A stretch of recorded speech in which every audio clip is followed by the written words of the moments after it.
Soyez le bienvenu au journal de l'émergence d'Abidjan.net.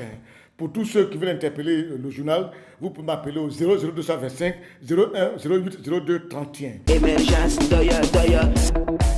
Quand je vois aujourd'hui des gens comme les Thomas Sankara, des gens comme Sékou Touré, et puis même des gens comme les Lumumba, je ne sais pas pourquoi est-ce qu'on a été contre eux en fait.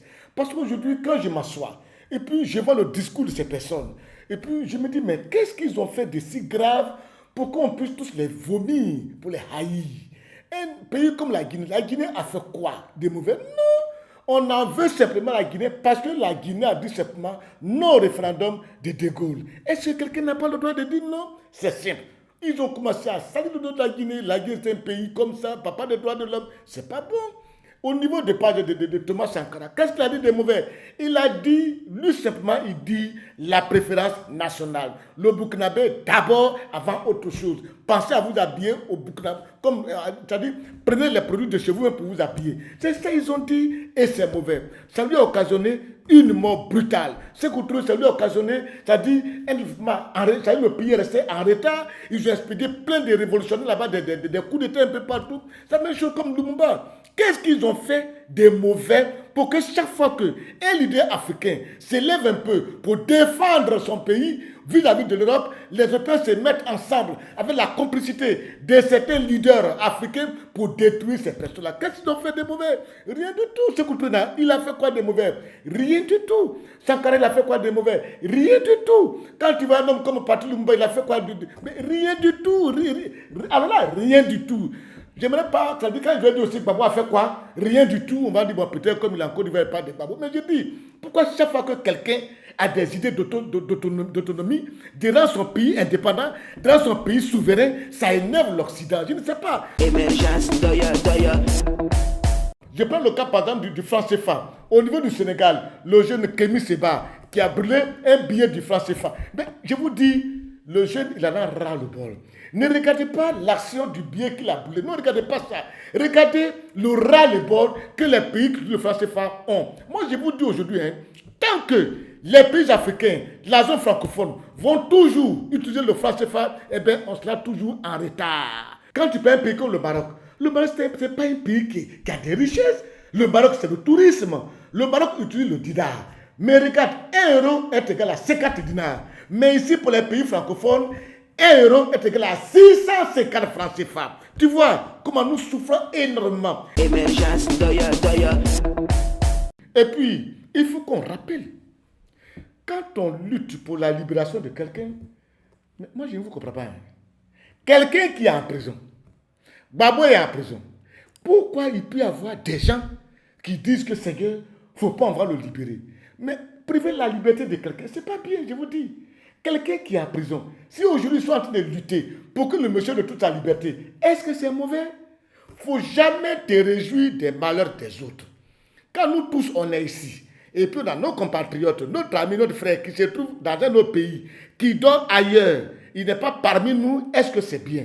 Babou peut être libéré, venir ici, on va lui donner des conseils, on va dire attention, ça c'est pas bon, ça c'est pas bon. On veut même interpeller ces supporters qui pensent que tout se fait avec violence. Non, non, non, on peut les interpeller, mais on ne peut pas aller contre la libération de Babou, non, c'est pas du tout bien. Je vous en prie, ne souhaitons pas vraiment le malheur aux autres, c'est pas du tout bien ça. Il faut qu'on réfléchisse à cela et qu'on mette bas la terre. Et puis, au niveau des pèlerins qui devaient partir à la Mecque, moi, je pense qu'il faut qu'on évite un peu de la légèreté. Il y a l'État de Côte d'Ivoire qui doit jouer tout. Nous avons les pèlerins, eux aussi, il faut les interpeller. Lorsque l'État a mis en place une structure, aller vers cette structure que de partir vers des structures informelles. Ça, c'est de la danse, c'est du vol, ça. Qui a permis à ces personnes-là d'exister? C'est l'État que j'accuse. Mais ce n'est pas normal. Un pays comme la Côte d'Ivoire, un pays bien organisé, plus de 250 personnes ne vont pas à la Mecque parce que les gens qui ont payé l'argent ont disparu. Ce n'est pas sérieux. Mais comment est-ce qu'ils vont nous juger? C'est-à-dire c'est impensable. Comment aux yeux et à la barbe de l'État de Côte d'Ivoire, des gens puissent créer une société, une entreprise. L'État de Côte d'Ivoire ne mène même pas des enquêtes, dont l'agrément à cette entreprise-là pour récolter l'argent des pèlerins. Plus plus de 250 personnes, leur argent parti. L'argent peut coûter, on peut payer 3 millions, 4 millions par pèlerin. Ils ont pris cet argent-là et l'argent est parti pour de bon. On ne sait pas où ça se trouve. L'État aujourd'hui dit que oui, ils ont fait arrêter les gens, ils ont mis en prison et l'État va rembourser cet argent-là. Tu vois, c'est encore l'argent du contribuable ivoirien qu'on va prendre pour rembourser encore les pèlerins qui devaient partir à la Mecque et qui ont été grugés. Ce n'est pas du tout bien. Pardonnez, soyons sérieux. Soyons sérieux quand on fait un travail, qu'on le fasse avec responsabilité, sérieux et rigueur. Aujourd'hui, la fête Tabaski arrive. Les musulmans prient les moutons. Mais comme vous le savez, l'égoïsme, la méchanceté est aidant. Ils vont tuer les moutons, ils vont manger entre eux. J'observe, je regarde, on va voir s'ils pourraient inviter 2 personnes qui ne sont pas de la confession religieuse que. Parce que ce que l'on dit, prends ton mouton, donne à ceux qui n'en ont pas. Mais quand on paye des moutons à aller donner à la Sainte Ouattara, c'est pourquoi? C'est pourquoi? Ce n'est pas la bénédiction que vous cherchez, vous voulez vous faire voir. Ça veut dire que la Sainte Ouattara vous nomme à des postes, ou bien alors que vous mettez dans des postes. C'est pour ça que vous payez des moutons pour lui donner, des bœufs pour lui donner. Quand vous payez des bœufs à Yopougon, allez prendre ça, traverser tout le plateau, Cocody, tout, aller remettre ça à Ouattara. C'est pourquoi. Alors que ceux qui ont fait sont à Yopougon, vous leur donnez d'eau. Ça dit que vous êtes tellement méchants que vous pensez que tous ceux qui sont pauvres là, ils n'en ont pas. Vous ne voulez pas leur donner quelque chose, c'est chez Ouattara vous envoyez, là il va vous garder à des postes. Tout ce que vous allez faire, les moutons que vous allez payer, vous allez manger entre vous, ça ne sera pas béni.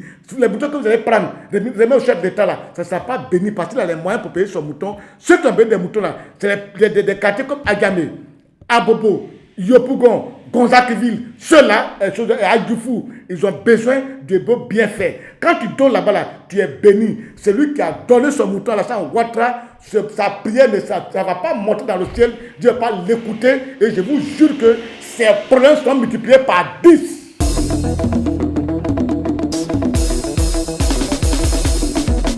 Émergence, doya, doya, émergence, doya, doya, émergence, doya, doya.